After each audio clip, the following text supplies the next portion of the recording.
Mga kabalik, mga ka-mindshift, kung may anak ka, pamangkin o kapatid, pakinggan mo to. Sa Pilipinas, hindi lang iilan ang korap.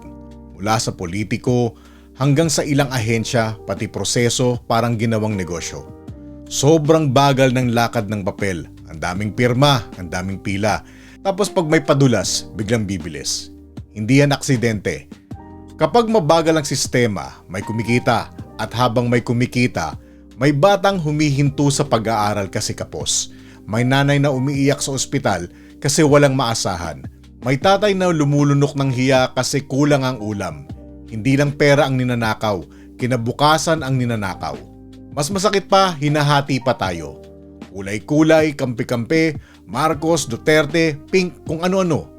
Habang nag-aaway tayo, tuloy ang takipan. Open secret na kung sino ang abusado, kung sino ang nakikinabang, pero ang nagsasalita, hinaharas. Ang whistleblower, tinatakot. Kaya tahimik ang sistema.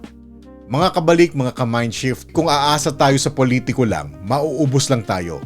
Kaya kung gusto natin ng totoong pagbabago, sa ugat tayo.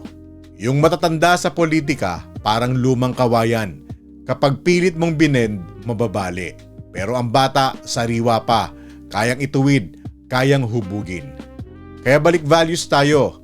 Respeto, delikadesa, empathy, palabra de honor.